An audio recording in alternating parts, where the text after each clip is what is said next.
Hey everyone, welcome back to my channel. If you are new here, my name is Carla, and in today's video, we are diving into an important topic that can influence where you choose to manage your money. And we are talking about the difference between banks and credit unions.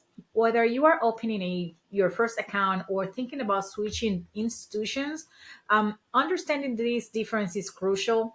Let's get right into it. Bank and credit unions offer many of the same services usually, but there are fundamental differences in their structure and an approach to customer service that can affect your banking experience. Let's break down some of these differences. Starting with the size, banks often aim to operate on a national scale, boasting numerous branches and ATM nationwide. These make them highly convenient, especially if you are traveling frequently or moving often. That way, you have access to your money everywhere you go. Credit unions, on the other hand, tend to be smaller and community focused. So basically, with this information, you know that they are a smaller institution but offer plenty of services and good customer service that help out a lot to depends what is your interest at the moment. So they often serve a specific regions in groups, like employees of certain companies, members of profession, or resident on a particular area. This can mean fewer physical branches, but it also allows for more personalized banking experience, which is great. For example, in my opinion, this is great when you go to a bank and you know the person that you are is going to provide the service or something. It's basically the relationship between your with the manager or the customer service that is personalized, that make you feel like home. Another difference is when it comes to fees. Banks typically have more of them, which include monthly maintenance fees for checking and savings account. However, many of these fees can be waived by meeting certain criteria like maintaining a minimum balance or setting up direct deposit. Just double check when you are trying to open a checking account in your bank to see if they have these options, because that usually is a great deal. That way you don't have to be depending on every single month they're gonna subtract or they're gonna take out some money from your account on fees. Unions generally have fewer fees and offer lower interest rate on loans and higher interest rates on savings accounts because they operate on a not for profit basis. Profit are returned to members in the form of better rates and reduced fees. Are you finding this comparison helpful? Like this video, subscribe to my channel, and comment below what is your experience. Do you prefer banks or do you prefer credit unions? Let's engage down there. Also, join my free VIP group in the school platform where I go in more depth in discussions and exclusive content about everything related with money and finance, personal finance, business finance, and much more. The link will be in the description box below. Coming back to the subject, lending practices also differ between these two types of institution, banks and credit union. Banks offer a broader range of financial products, including mortgages, auto loans, and personal loans, with a potentially higher borrowing limits and more automated applications process. However, credit unions, their process usually are more manual and slower, but they are known for more competitive lending rates and more flexibility qualification criteria, which can be particularly beneficial and helpful depends of your credit profile and your credit score. If you are looking for a lower cost loan, the loan approval process is, like I mentioned before, is less automated. So it's more like manual and usually take a little bit longer, but it's often more personalized, making it easier for members with less than perfect credit to get financing. Another key point is the entry requirements. Joining a credit union usually involve a membership is based on geographic employments or other affiliations, and you might have to pay a small fee or make a donation to become a member. Now, let's talk about the overall customer experience. Banks might offer more sophisticated online banking technology, in broader financial services.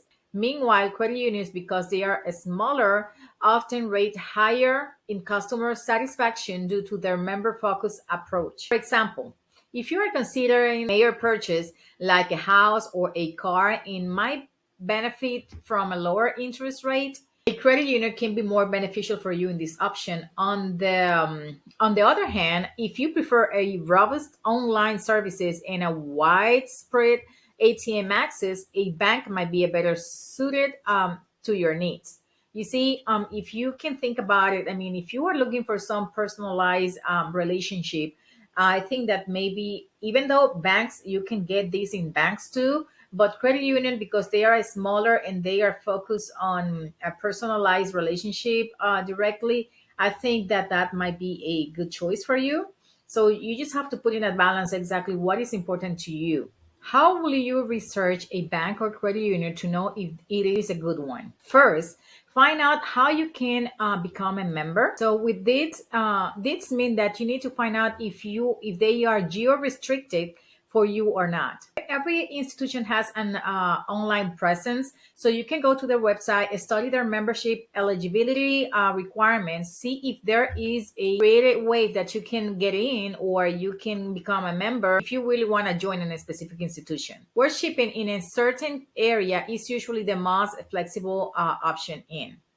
Then you have to research their products, their credit products. So what exactly you are interested in? Are you interested in credit cards? Are you interested in loans like mortgages or auto loan or personal loans, something like that? So you need to double check and just try to make a comparison on the bank that you are consider or the credit unions and see what extend out depends of your needs.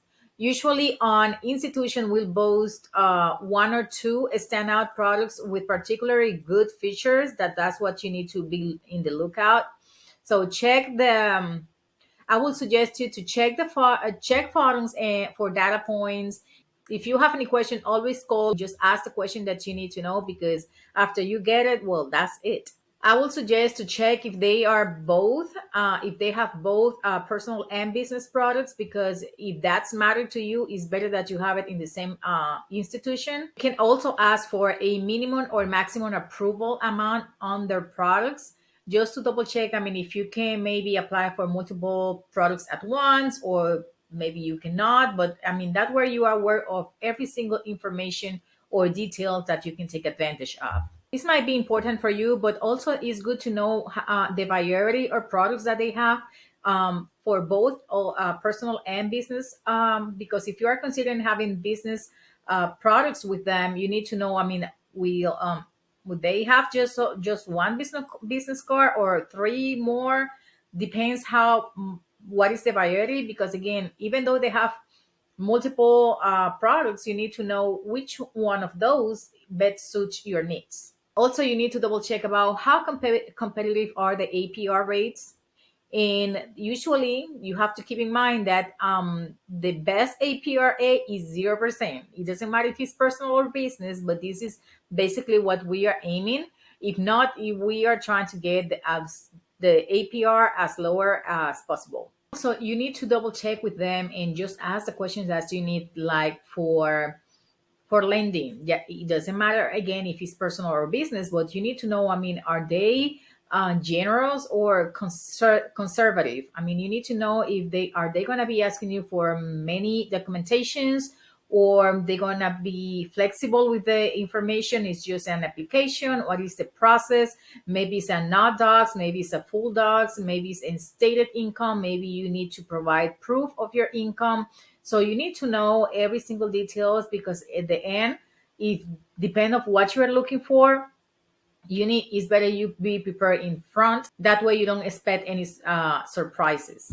So basically with this, what I'm saying, like, you need to contact somebody or talk with somebody. I mean, just do your homework, going to the website and just check all of the information that is in there. If you still have question or there is something that is not clear to you, just take the phone and call the institution, talk with somebody, some representative or a manager. You can also go directly to a branch and just talk with them. Just check with them what data points they can give you. That way you can make the best decision for you. Just ask also directly to them if you are interested in a specific product. Just ask a specific question regarding that product as much as possible. That way you are aware how many documentations or anything that you need or you might need to get approved, because that's the purpose of all of this homework that we are doing, is like to know as much as possible. That way when we apply, we get what we want. One key question that you need to know is where they pull from. Find out if they are allowed multiple products at the same on the same hard pull, meaning double dipping. I explained that in other videos, so just check it out in my playlist. And if they do hard pull for membership, all of this information is important. You need to pay attention to all of these details, because you don't want to that they pull twice your credit, or they hard pull your credit to get the membership and also to apply for the product the same day. So you're going to have two hard pull or two inquiries just to see, and then is to see if you get approved. So that's why we are trying to do all of these diligence first to make the best decision. The next step that we need to pay attention is to research their fees. So we always need to read those small lines on those statements or the information that they give us when we apply for a product, because usually they explain everything there, but people don't used to read it at all. You need to inquire or need to research about if they have some tricky or hidden fees that should hurt you in later on. So basically, dealing with origination fee, prepayments penalty, etc., or monthly fees. Who knows? I mean, whatever it is, better you be aware and to know if you are agree with it before you get into the products or get approved for a product or even apply. So these usually are red flags, because people don't know these. They apply and then start getting hit with these fees, and then they get upset, and that is another story. So, like I mentioned before, you need to know if there is a monthly fee and how they waive it. If they waive it, or you find a way to waive and you still are interested, go ahead. And if you are not, or you don't have a way that they can waive it, I mean, if you are okay with it, because some people are willing to pay that fee in order to get that specific product, but some other people are not. It depends of your needs, again, in your pocket. Also, another question that you need to ask is there is a minimum balance requirements in their account. Another question that is good to know is do they waive fees like balance transfer, cash advance, etc.? I mean, if they do, what is the requirements of how you can get those fees waived? That way you are aware if that comes in some point you need this kind of services or these kind of actions, then you can know how to waive them. Another thing is good to know is where are the ATMs located? I mean, the network. That way you are aware of where are they. Do you have something around you, or the places that you usually, the locations that you are? Because other than that, you have to deal with a out of network ATMs, and they're going to charge you a fee. Also, you have to double check about if they reimburse those out of network ATM fees, and what is the requirements. One last question that you can ask, and I mean, whatever else you can think about, that would be good. But one last one could be if they are 24/7, or if they have service or a open line 24/7, or if they are just regular schedule like 9 to 5, 8 to 5, like normally bank institutions are. At least branches usually operate between 9 and 5, depend where are they located. So the big question is, will you choose banks or credit unions? So basically, the choice here really depends on what is more important to you. I mean, it's depend of your needs, the convenience and breadth of services offered by a bank, or the lower rates in community feel of a credit union. Evaluate your financial needs, your values, and how you like to interact with your bank to make the best choice, and you can go from there. And that's it for all. Thank you for watching. Remember to like this video, subscribe to my channel, and join my free VIP group. That way I can give you some deeper insight. Think about what you need for your financial institution and choose the one that best fits your lifestyle. See you in the next video. Bye.